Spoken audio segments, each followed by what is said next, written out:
I'm going to keep this one really short and sweet. I said I'd try and keep you updated of all the West Ham transfer events today. I was going to do one about Harry Maguire. I'll keep that shelved for a little while longer. We've had a bid agreed by Manchester United. The rest is subject to a lot of other stuff. We can discuss that later. We can discuss it tomorrow. What I want to talk about now is Lucas Paqueta, because this is breaking news. Now, it's Fabrizio Romano who's tweeted this out, but I've also heard it from two other sources as well. Fabrizio Romano has said, understand Manchester City and West Ham remain in contact to discuss Lucas Paqueta deal despite a £70 million verbal bid rejected.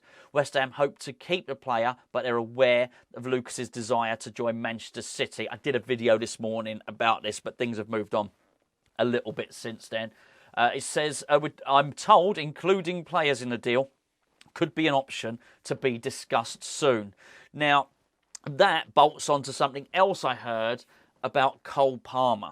Now, I guess most of you don't need me to tell you who Cole Palmer is.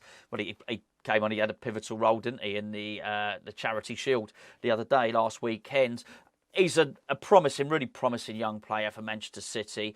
Looks really good, can operate. He's an attacking player. He's an attacking midfielder, but he sometimes looks really comfortable in the sort of number 10 role, but also he operates really well. Well, I guess you could say in Jack Grealish's position. Well, he's left-footed, though, but he drifts over there. There are similarities, actually, I think, in the way that they play as well. When I'm putting 2 and 2 together here, and maybe I'm coming up with 5, but I have heard Cole Palmer's name mentioned elsewhere. This is not any form of in-the-know stuff. I am not Fabrizio Romano. I am just reading. Well, you can probably tell he hasn't got this moustache. This moustache is going as soon as we sign a player for £25 million or more, though. I think wave goodbye to the tash. It may even be going today, by the way. It says... he said he's told that including players in the deal could be an option to be discussed soon. It's going to be really difficult for Cole Palmer at Manchester City. Kevin De Bruyne is still the king there, really. There's no shifting him from the team.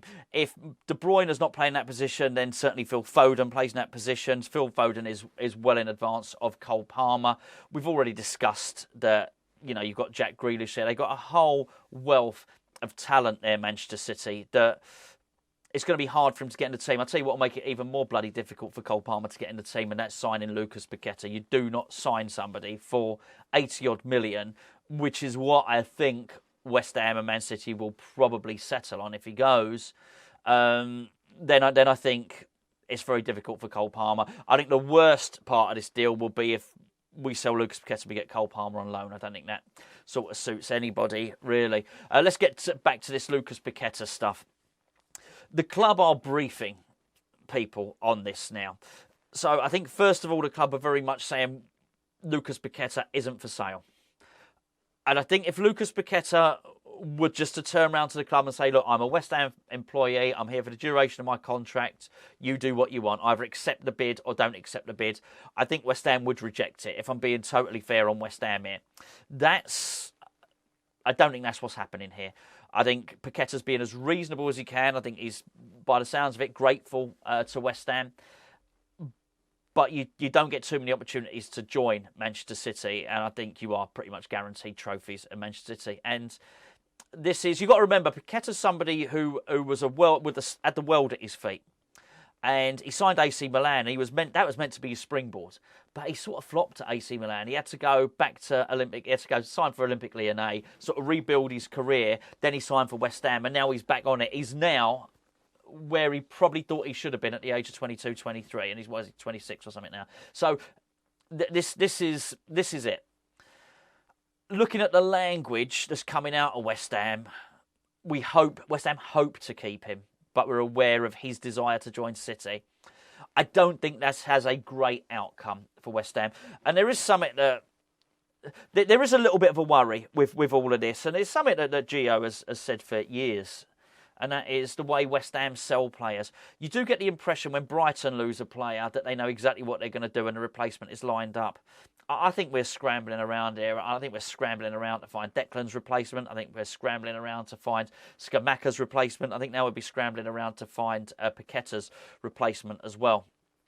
let's be fair, we've not been able to spend the 105 million of Declan money. Never mind chucking a load of whatever, another 30 odd million of Skamaka money or whatever it might be. Chucking some Vlasic money, and we might get another 80 million pound Lucas Paqueta. I don't think we know how to spend it, and I think it'd be a real shame to see him go. It really will. It's a little bit too much upheaval at the moment, and you know what? I think if we do get rid of Paqueta, last thing I want to do, look, if Moyes is going to sign Ward-Prowse and he's going to sign Maguire, 28-year-old, 30-year-old, all right, fair enough. But the last thing I want to do is get loads more of those players, because I'm pretty sure of this. We were the second oldest team in the Premier League last season. By signing Ward-Prowse and Maguire, we become the oldest team in the Premier League. We got to sort this out. Anyway, look, I'm digressing. Let's get back to this Paqueta situation here. If West Ham really put their foot down, we keep him. But we also know he can walk out next season for 85 million. Realistically, it's not a bad deal. Now, it should also be said that 10%, I'm not sure if it's 10% of the sale or 10% of any profit also goes to Olympique Lyonnais. Right? So, it's maybe not the best deal in the world, but you know what? For too long, actually, I've got to say, West Ham have bought players and then they've depreciated in value. To buy a player and he appreciates in value, then I guess that in itself is a good thing. I'm scratching around trying to look for positives here. This whole thing about players being included in the deal, maybe it's not Cole Palmer. Maybe it's not. Maybe it's somebody else. But I struggle looking round on that Manchester City squad. And I did, actually, just before recording this video. I had a little look around, and it wasn't instantly evident, I've got to say, looking at them, that there are a whole load of players at Man City who would be interested in coming to West Ham. In fact, he was pretty much the only one that I could think of. I think, okay, yeah. Obviously, they've got some younger players. They've got some younger players who featured and did relatively well for the under-21s. But I think we've got to be careful. I mean, there's no point us going to Manchester City and signing, their young centre-back, for instance, whose name escapes me at the moment. But, the really good, the good kid who played ever so well for England under-21s very recently. If we're going to sign Harry Maguire, there's actually no point in coming to West Ham. I would say that you'll have Harry Maguire, you'll have Kurt Zouma, Nathan Gerd, Angelo Ogbonna, and of course Thilo Kehrer in front of you. You ain't playing, mate. You are not playing. That's not going to further your career. Coming to West Ham will set it back. So I would advise not to do that. So then what are we looking at? We're looking at youngsters who are in the academy. Well, this was meant to be Cole Palmer's breakthrough season. He's honestly the only one that I can see there. And then it's really up to West Ham whether they want to do that.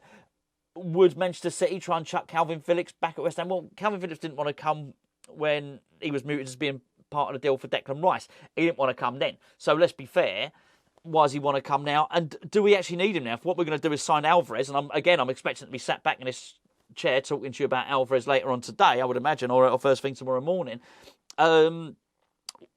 Why would he want to come now? I would suggest we probably don't need him now if that's going to play. So we're going to sign Ward-Prowse and Alvarez. Do we need him? The one other little thing I probably should say, there's no way I'm going to get this, shoehorn this into another video. I've never known anything like it, quite frankly, since we started doing Hammers Chat. I've never known a day like this with so much change in news, really, and that is that looks like Flynn Downs might be going to Southampton. Can't confirm that. It's popped up on my phone. I can't verify that at all at this stage. So as it stands at the moment, just take you back to Fabrizio Romano's tweet. Manchester City and West Ham remain in contact to discuss Lucas Paqueta deal despite a 70 million verbal bid being rejected. I got a feeling this is £80 million deal. I really do. Or they get a little bit creative. A bit rubbish, isn't it, really?